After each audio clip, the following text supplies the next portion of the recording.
welcome to another video by Galactic Collector, where today we're going to do a breakdown of the Imperial Shuttle, look at some common problems, how to disassemble it, and some fixes for it. Now, I don't have quite a complete Imperial Shuttle to work with, but we have enough pieces to demonstrate the problem. So, first problem are loose wings. There's this gear on the inside that has a square peg that commonly gets snapped off because of the weight of these wings. So that causes some loose wings. Another problem you may encounter is, you hear the snap there, is a locked wing. When certain versions of the Imperial Shuttle, these wings can get locked in place, and if you hear that snap, there's no way to get these open again without taking it apart.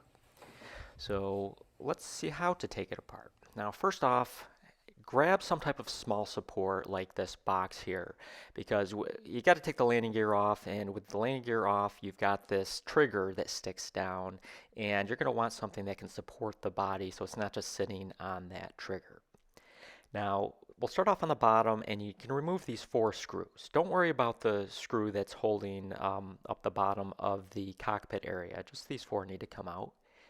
Then you can flip it over and remove these 2 screws, and that will allow you to remove the top part of the Imperial Shuttle.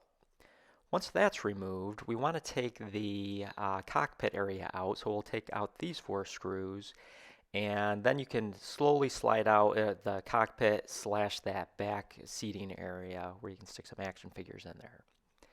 Once that's all out, you've got the gear assembly exposed. What you want to do is open the release here that catches onto the middle gear, and that'll allow you to remove the bar that holds the 3 gears, and then it's much easier to get the wings themselves out. So there we are, a quick disassembly.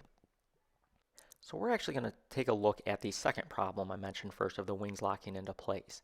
Later versions of the Imperial Shuttle, we're still talking vintage, but earlier in the run they didn't have these springs that I'm showing here. Later versions do, and these are the ones that typically will get stuck.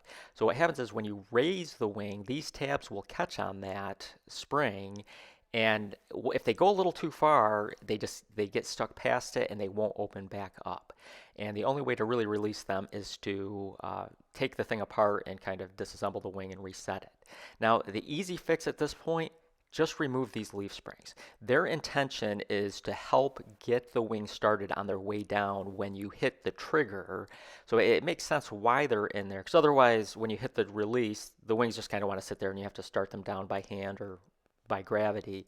But so the intention of the springs are good, but the execution not so much. So just pull those out. Now back to the first problem at hand, the square pegs. These very easy to break off. There's a lot of weight on these wings, and there's a lot of force when they start coming down. When you hit that release, there's a big piece of plastic that's swinging over a wide circumference there, and it puts a lot of pressure on that one little part. So what we have here is the wing gear that fits into that square slot. You can see the square slot in the middle of this gear, and it fits on there.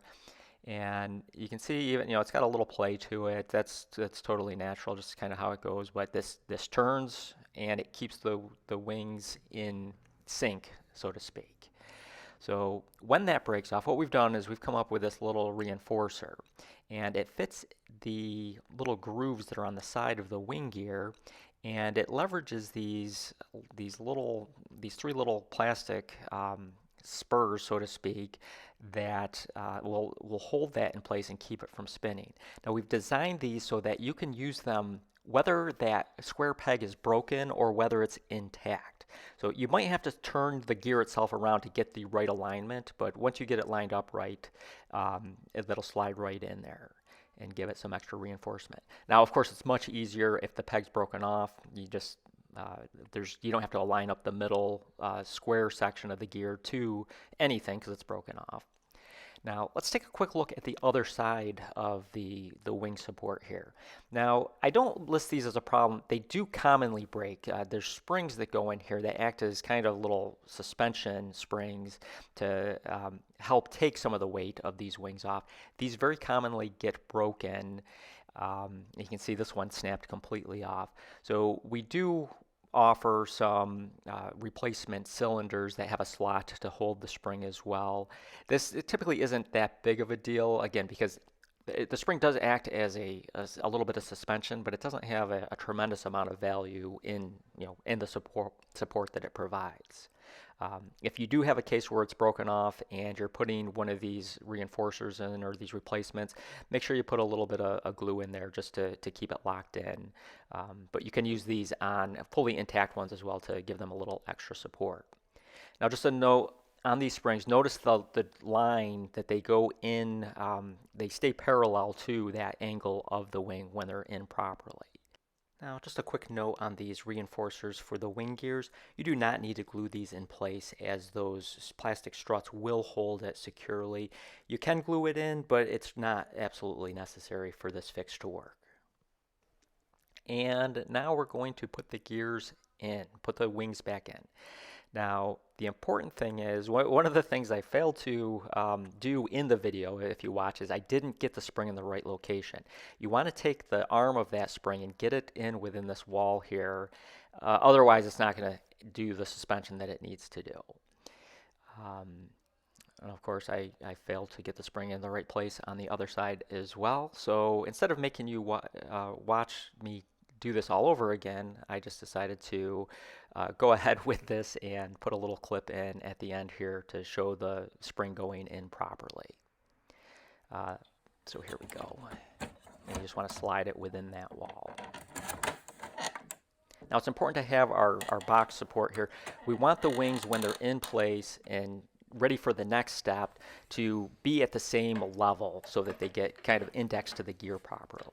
Now, some people will work with this gear assembly with the canopy or the cockpit section still in place, but I find it way easier to get this set in right with that cockpit section removed. It'll set right in, and we make sure that our little release works here and everything is lined up and we're good to go. So now we're just going to put things back together and test them out.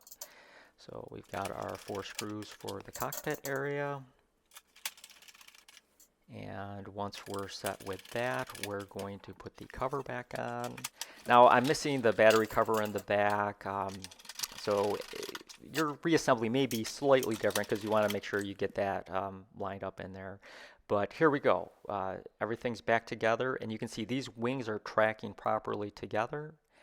And always use 2 hands to put the wings back up. Some people will just try to raise it using one wing, but that's how you break these things. Now, just a word of caution, a lot of times these wings get warped. Now, not like this. This was my attempt to fix the warp out of the wing.